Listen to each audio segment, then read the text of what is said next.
ನಮಸ್ತೆ ಎಜೆ ನ್ಯೂಸ್ಗೆ ಸ್ವಾಗತ. ಚಿಕ್ಕನಾಯಕನಹಳ್ಳಿಯಲ್ಲ ನಿನ್ನೆ ಮಧ್ಯಾಹ್ನ 3 ಗಂಟೆಗೆ ಹಜರತ್ ಮೊಹಿಯುದ್ದೀನ್ ಶಾ ಖಾದ್ರಿ ಉರುಫ್ ನಾನವಲಿ ಅವರ ದರ್ಗಾ ಆವರಣದಲ್ಲಿ ಮುಸ್ಲಿಮ್ಸ್ ನೌಜವಾನ್ ಕಮಿಟಿಯಿಂದ ಶೇಖರ್ ರಕ್ತನಿಧಿ ಕೇಂದ್ರ ಕಲ್ಪ ವರ್ಷ ವ್ಯಾಲಂಟರಿ ಸೋಷಿಯಲ್ ಸರ್ವಿಸ್ ತಿಪಟೂರು ವತಿಯಿಂದ ಸ್ವಯಂ ಪ್ರೇರಿತ ರಕ್ತದಾನ ಶಿಬಿರವನ್ನು ಏರ್ಪಡಿಸಲಾಗಿತ್ತು. ಅದರಲ್ಲಿ ಮುಸ್ಲಿಮ್ಸ್ ಜವಾನ್ ಕಮಿಟಿಯ ಕಾರ್ಯಕರ್ತರು ಮತ್ತೆ ಅನೇಕ ಮುಸ್ಲಿಮ್ಸ್ ಬಾಂಧವರು ಬಂದು ರಕ್ತದಾನ ಮಾಡಿದರು. ಈ ಕಾರ್ಯಕ್ರಮದಲ್ಲಿ ಡಾಕ್ಟರ್ ಸೋಮಶೇಖರ್ ಮತ್ತು ಟೆಕ್ನಿಕಲ್ ಆದಮ್ ಸರ್ ಮತ್ತು ನಾಗೇಶ್ ಅವರು ಮತ್ತು ಈ ಸಂದರ್ಭದಲ್ಲಿ ಅನೇಕ ಮುಸ್ಲಿಂ ಬಾಂಧವರು ಭಾಗವಹಿಸಿ ಕಾರ್ಯಕ್ರಮವನ್ನು ಯಶಸ್ವಿಯಾಗಿ ಪೂರ್ಣಗೊಂಡಿದೆ. HS Zafarulla, Chikkanayakanahalli, AJ news.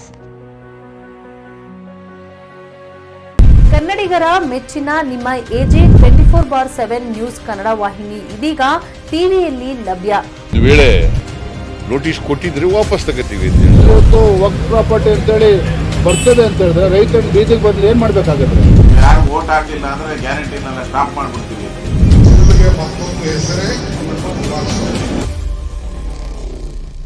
Karnataka ಮತ್ತು ದೇಶ ವಿದೇಶ 360 ಡಿಗ್ರಿ ಸುದ್ದಿ ಹಾಗೂ ಉತ್ತರ ಕರ್ನಾಟಕ, ಬೆಳಗಾವಿ, ಬಾಗಲಕೋಟೆ, ಧಾರವಾಡ, ಹಾವೇರಿ, ಗದಗ, ಬಿಜಾಪುರ ಜಿಲ್ಲೆಯ ಕ್ಷಣ ಕ್ಷಣದ ವಿವರವನ್ನ ಪಡೆಯುವುದಕ್ಕೆ ಎಜೆ 24/7 ನ್ಯೂಸ್ ಕನ್ನಡ ವಾಹಿನಿಯನ್ನ ಲೈಕ್ ಮಾಡಿ, ವಿಡಿಯೋಗಳನ್ನ ಶೇರ್ ಮಾಡಿ, ಕಮೆಂಟ್ ಮಾಡುವ ಮೂಲಕ ನಮ್ಮ ವಾಹಿನಿಗೆ ಸಹಕಾರ ನೀಡಿ ಮತ್ತು ಚಾನೆಲ್ ಅನ್ನ ಸಬ್ಸ್ಕ್ರೈಬ್ ಮಾಡಿ. ಧನ್ಯವಾದಗಳು.